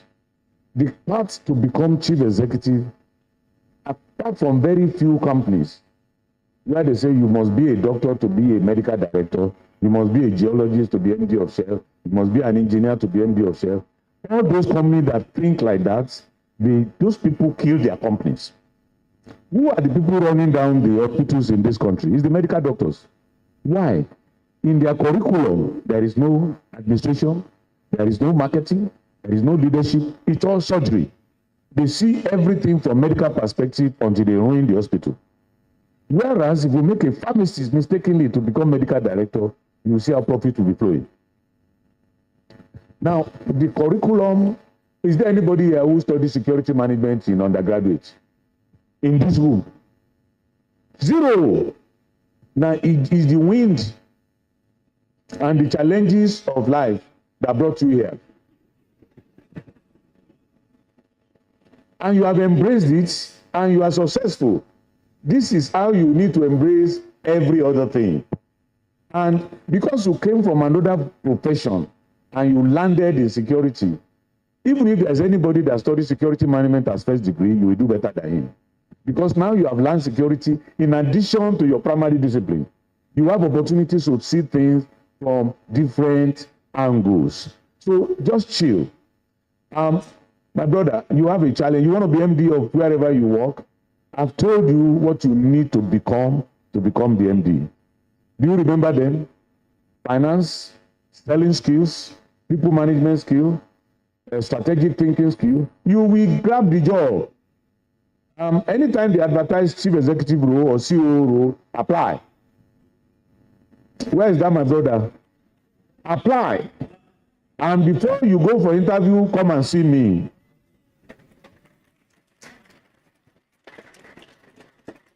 I will give you the juju that you will use to win. And you will not be the first person that I have coached to become chief executive. The trick is not from heaven, it's from heart. There are small things that the board wants to hear. When I became MD of Resta, it was the driver of the chairman that recommended me. I was just an accountant. And I have problem with the MD who was stealing, and I don't like people stealing where I am. So we quarreled, he suspended me. Shell called me for interview. I resumed in Shell. As God will disgrace him, the salary I got as a senior accountant was 3 times his salary. Do you see that? But the company caught him and they put him in prison. And the chairman was crying in the car, where will I find another good MD now? The first one resigned, the second one is a chief. The guy said, why don't you take that boy that went to Shell? You fix it. The biggest disease was the former MD was not treating people properly. And he told the board that nobody is smart like him, all of them at least 15 years below him. And another director came and said, accountants cannot make MD. And he placed a bet with the chairman, this guy will fail. You will see in 6 months' time. You will come and tell me that I'm right. It took about 3 years before I knew all this nonsense. I went to the bookshop in Warri. I bought a book on marketing, 3,000 pages. I read everything. Attended to all the case studies. I read books on HR. Every department, I turned myself to an expert before I resumed. In fact, I resumed in Brussels at FedEx office. And when I rattled them at FedEx, they knew there's a problem for them. Because I went with the list of the things I want, and they said, but we are too young, this company is too small, we cannot give you this technology. I now asked the VP, what are the criteria that I need to fulfill for me to get the technology? He said, your revenue must cross $100,000. They look at me, the guy who took me was looking at me, I said, what are you going to do? I said, bring a piece of paper. He said, to do what? I want to make an undertaking to make $100,000 by the end of the year. The guy said, no, you don't need to bring paper. We'll give you the equipment. Now, can you see power of conviction? I knew I killed it. I did $300,000 the first year. And we were doubling revenue every year till I left. Why? There are whiz kids in the company. I have a talent. I know you have your own talent. I don't know how to come first in any subject. But I know how to come second. Once you come first, you'll be my friend. I will follow you until you'll be teaching me the things you know. So when you come first, I'll come second. If you are the best in English, I'll be your friend. You will teach me until I come second in English. If you are the best in history, I'm always the friend of all successful people. And so when the overall result comes, who is going to come first overall? Me, all the time. Because I use the experience and knowledge of the people that I have identified as smart people. Every company has these people. And you have to form alliance with every single one of them. They will help you. It's only the dollars and stupid people that do not help others. Rich people are always trying to lift other people. If you associate yourself with your poor friend, their focus is to keep you from running away from the club. When you want to rise, they pull you back. But go and find successful people and say, Daddy, I like the way you build that house. How did you do it? They will open the file for you. And they will teach you how to do your own. So identify smart people around you and recognize that they are smart and ask them to support you. So start reading. Make sure that any department in your company that present their issue, you will understand. So you can move from being a specialist to become a general. You don't need to be head of finance or to be smarter than the finance guy. But when they present the report, you can make sense of it. The same thing with operation, the same thing with HR. You will see you become the natural candidate for the chief executive position. Shell has produced accountants as MD. For years, they used to put geologists, but they've seen that there are other professions that will do well. They tested them, they did well. And that rule was changed. But you have to be reaching out. When they say, we want to set a strategic committee meeting, volunteer. Security, don't worry. Security people also know. Gradually, they will identify you as a talent for leadership. Many of us don't reach out. That's why we appear not to be ready. Okay, I think that's we sort out question for a lot of people. This security advanced leadership program we are doing is the commencement of engagement with our industry. As many of you that have the time, please come, bring all your shopping lists, and we are going to bundle it to do better programs. Cost center, security department is a cost center. Yes, that's the layman definition. But if you start thinking as a potential director, are you going to present yourself as a cost center? No, you are a defender of revenue. Is that not the same thing?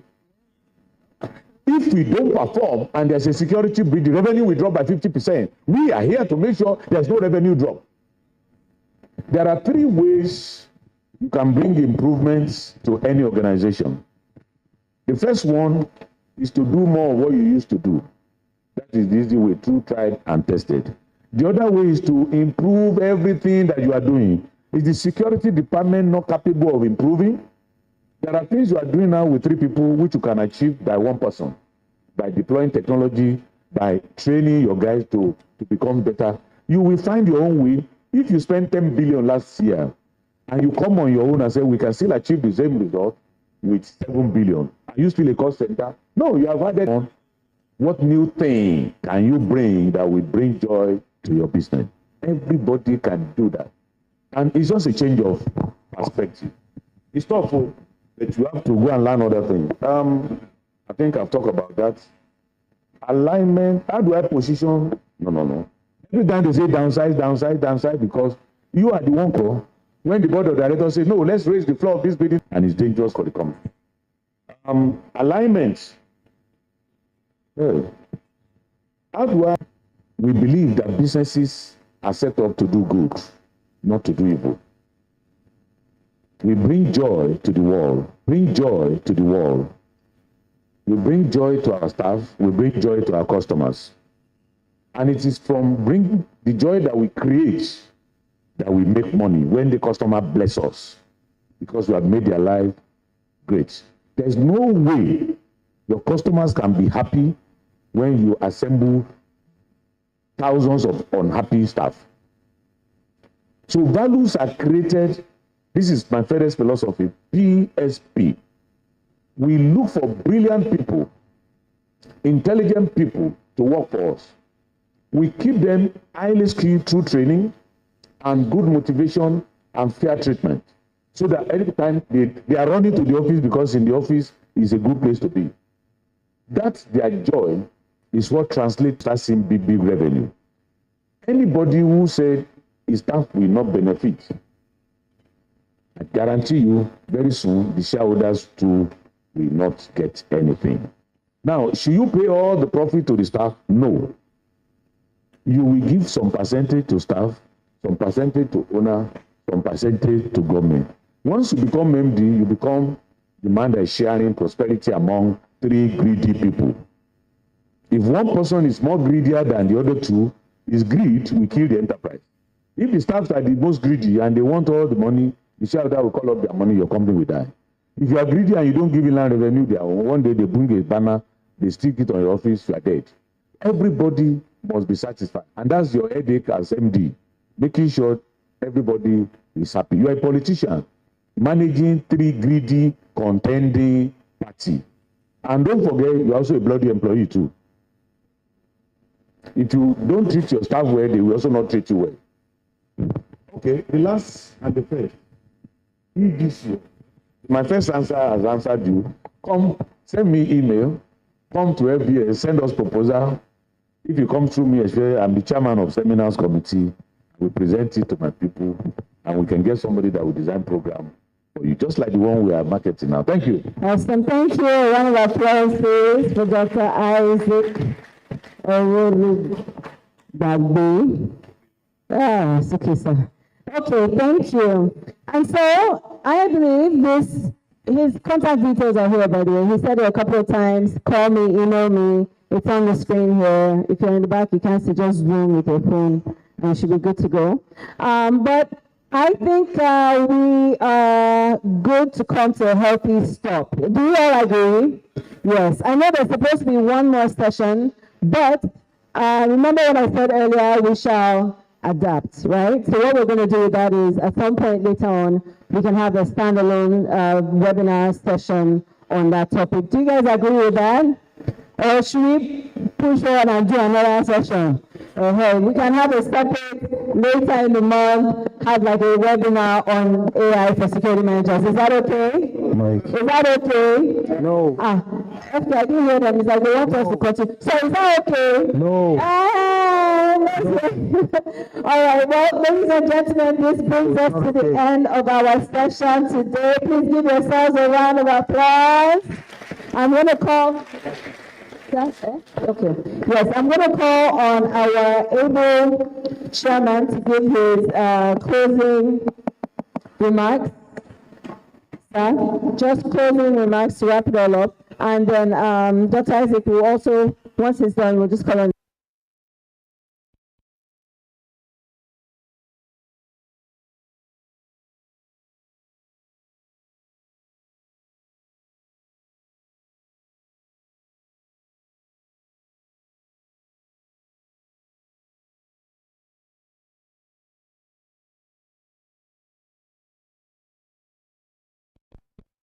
Yes, Patrick. No. Yes, oh. But thank you, everyone. I know we're tired. That's why we suggested that, look, let's have the AI session on a webinar on another day, because later this evening, we'll have you go, relax. Those that want to walk around IT, explore. Then we have sip and paint, correct?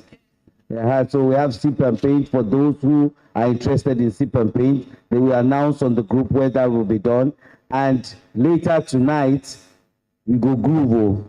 That one we did yesterday was just welcome to Ibadan. But tonight, we really want to groove. It's not going to be at the same location. We're going to announce that on the group as well. So thank you so much for being here. I want to believe. I learned a lot from all the speakers, from all the engagement. I learned a lot. I want to believe each and everyone learned a lot too. But tonight, please network, please connect, please make money. As salespeople, Prof said we should start thinking as salespeople. Pipeline. Do you understand? My engagement with Dr. Fakule, how much is he going to bring for me in the next 6 months? Do you understand? So please, let's have those kind of engagements. And we'll see you later this evening. Thank you so much. All right, thank you. And that's a wrap. Thanks, everybody. We'll see you guys tonight. We'll communicate it. I believe it's supposed to be 8 p.m. where our meeting is separate from where we were yesterday, but we'll communicate it on the group.